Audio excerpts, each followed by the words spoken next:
Salut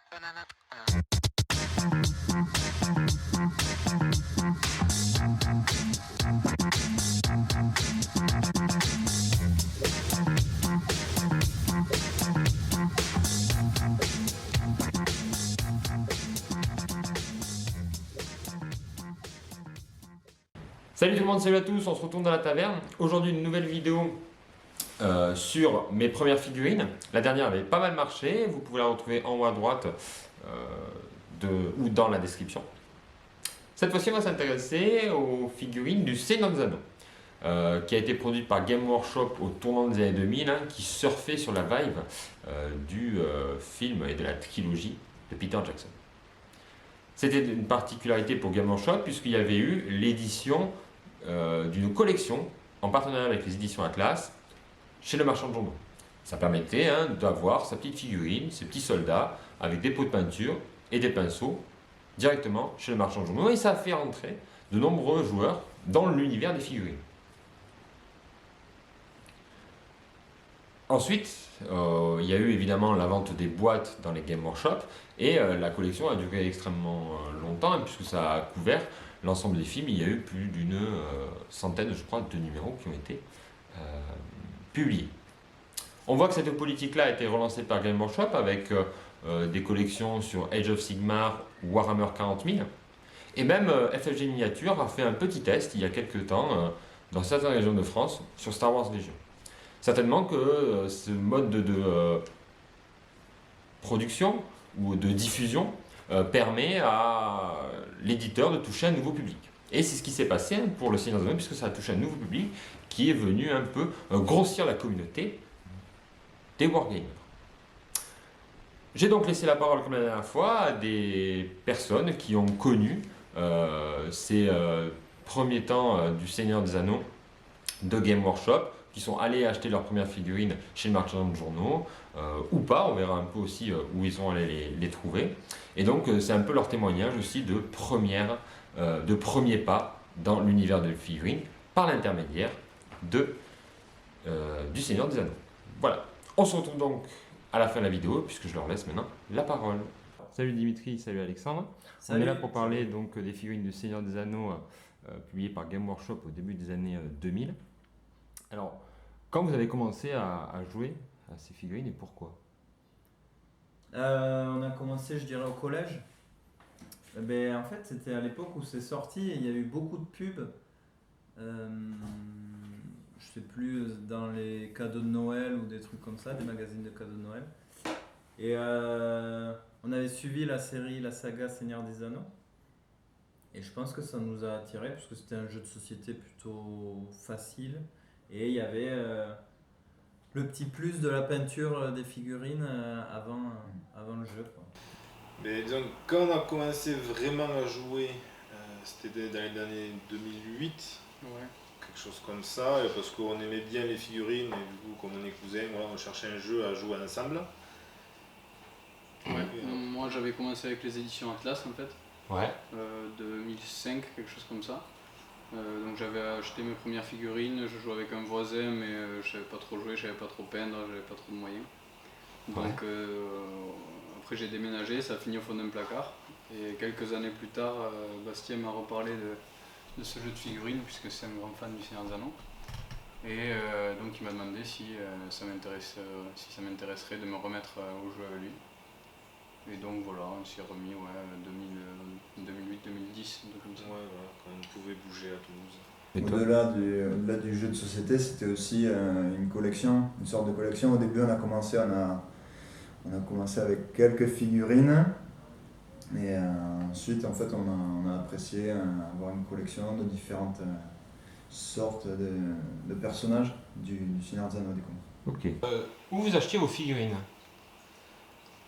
Mais Sur eBay surtout, à cette période. Donc le jeu en fait il était un peu en déclin, donc il y avait beaucoup de lots vraiment très intéressants sur eBay. Donc on a acheté des super lots pas très chers et on s'y est remis comme ça. et Et après, vos premières, tu utilisais Atlas, c'est ça? Ouais, les éditions Atlas, Atlas, c'est la ouais. première. pareil, moi j'avais acheté dans les premiers livres, je crois que c'était des grappes de gobelins, les premiers livres avec quelques pots de peinture, de mémoire. J'avais acheté aussi pareil 2-3 trucs que on trouvait dans les librairies. On avait trouvé un petit magasin en fait à Castanet, Ouais. donc le village d'à côté. Forge de lumière, non? Ouais, c'est ça, oui. Forge de Lumière. Forge de lumière, exactement.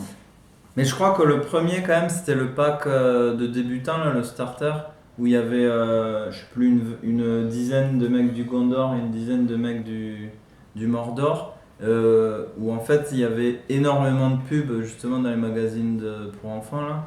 Et c'est là où on l'avait acheté, je pense. Ou Donc- en grande surface classique, quoi, Carrefour. ou des Est-ce que vous avez acheté certains numéros de la collection là, qui étaient au marchand de journaux?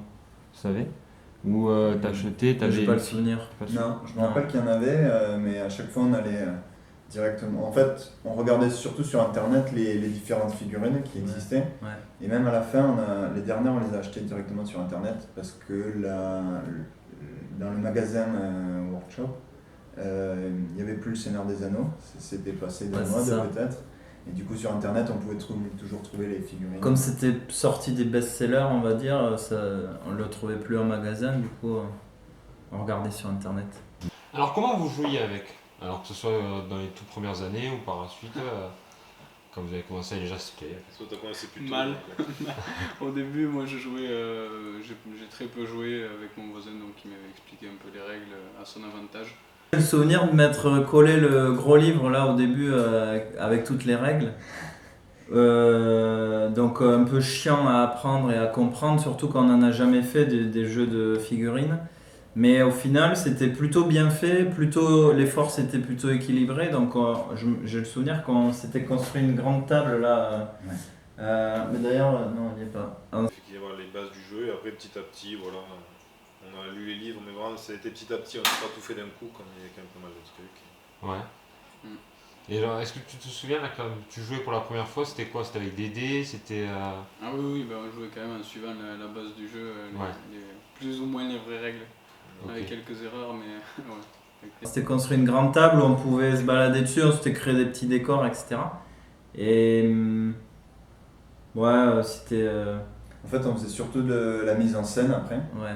C'est-à-dire qu'on avait, sur le décor qu'on avait créé, on avait créé une sorte de fort avec plein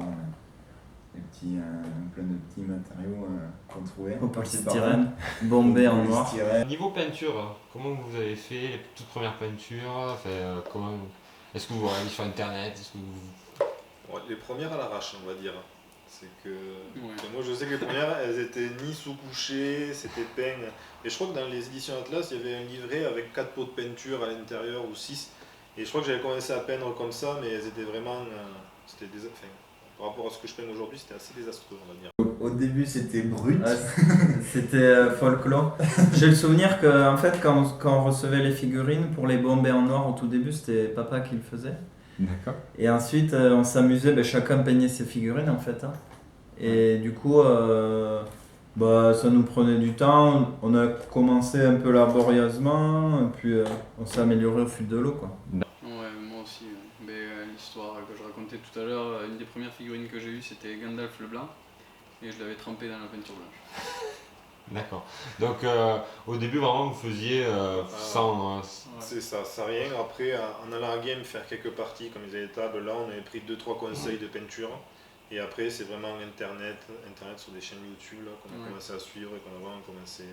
Ouais, moi aussi, sur les Appeler livres de des éditions Atlas, il y avait quelques conseils de peinture. Donc quand j'avais commencé, je m'étais servi, en tout cas inspiré de ce que j'avais vu là-dedans. Il y avait peut-être une petite notice. Non, ouais, je crois qu'il y avait début, une petite notice. au tout début, pour les- dans pour le les starter premières. pack là. Mais ensuite on regardait de la documentation, il n'y avait pas encore trop les tutos Non, YouTube et tout ça. Et donc on regardait la documentation sur des sites un peu spécialisés. Et en fait au fur et à mesure, au début on faisait assez brut. Je crois que les premiers on mettait même pas la pré-couche, la bombe noire. Donc on a passé cette étape. Et à la fin on mettait même un peu de vernis sur certains.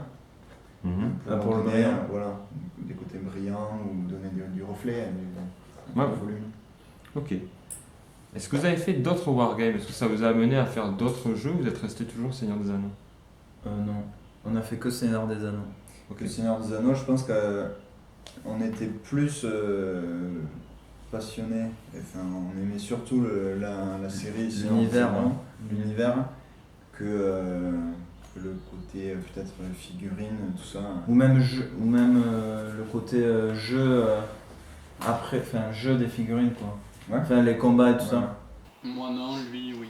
Ouais, moi après je suis parti sur ADG, l'art de la guerre, donc médiéval, antique, un jeu de stratégie aussi assez intéressant, et un peu de Star Wars Légion.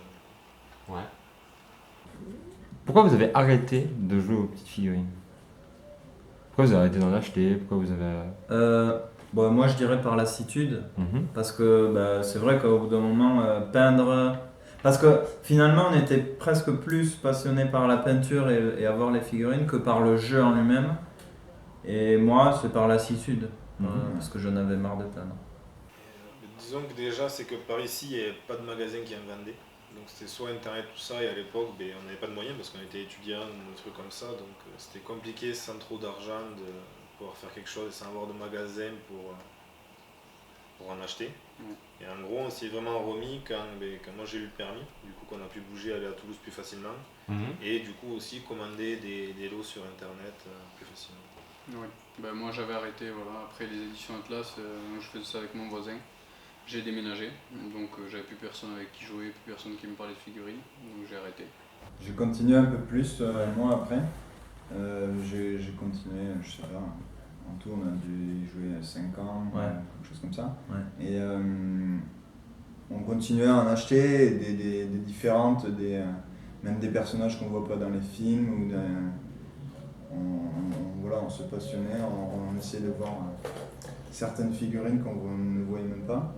Et en fait, on apprenait plus sur l'univers du Seigneur des Anneaux avec ces figurines. Ouais, parce sachant qu'on personnages. n'a même pas lu les livres.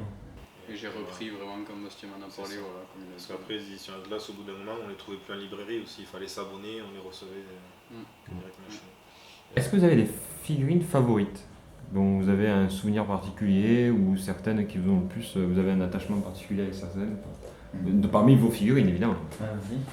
Je commence. Moi, c'était une des premières figurines un peu héros. C'est-à-dire qu'avant, on achetait des sortes de petites séries, des douzaines de personnages, par exemple une douzaine d'orques, une douzaine de gobelins.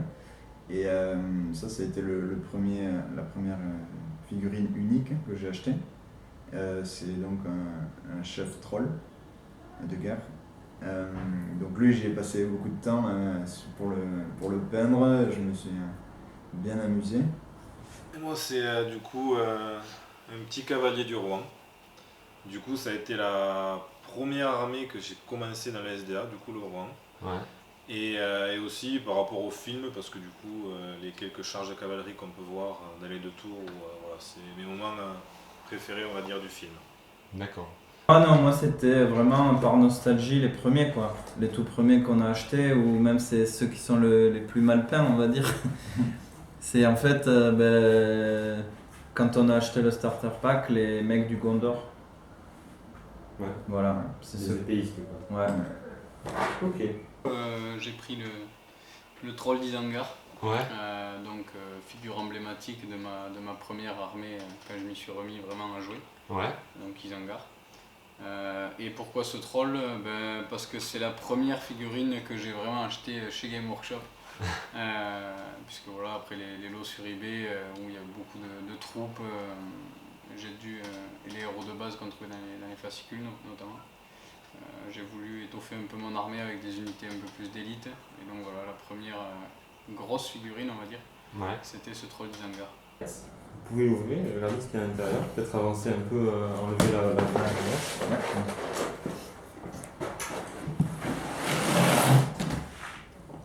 Ah ouais. Ah oui. Vintage. Ah, Waouh! je connais ces casseurs. Vas-y, je te laisse. voir ça. Les fameuses éditions Atlas. Et ouais, celui-là je l'avais. Ah, du coup, ça c'est Ça, vous n'avez peut-être pas connu donc la collection Atlas. Ben, regardez si ça vous donne. Non. Tu peux ouvrir.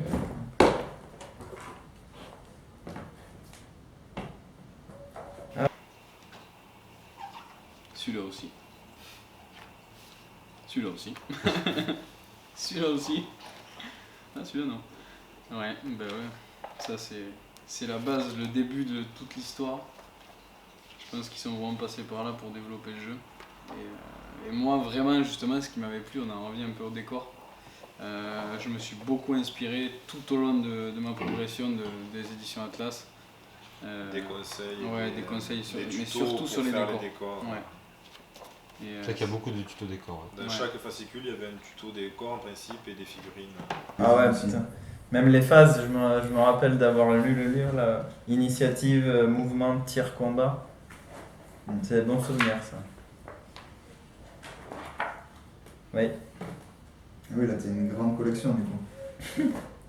Et il y en a un que j'avais prévu de faire et que j'ai jamais fait, mais c'était le barrage de d'Isengard, Mais normalement, qui était sympa. Ouais, il doit pas être loin.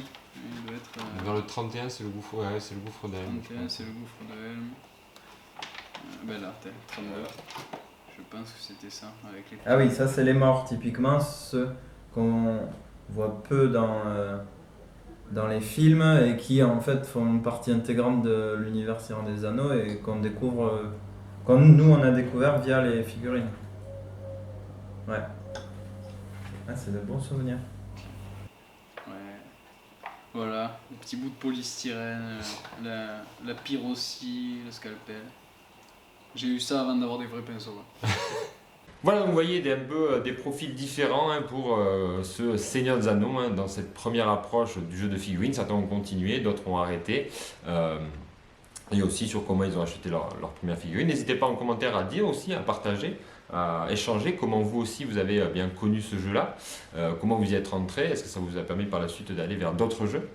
Il y aura évidemment d'autres numéros de mes premières figurines, puisque c'est un format que moi j'aime bien et que j'espère continuer à développer tout au long de l'année. Voilà, n'hésitez pas à liker, à partager, je vous dis à bientôt dans la taverne. Allez, ciao!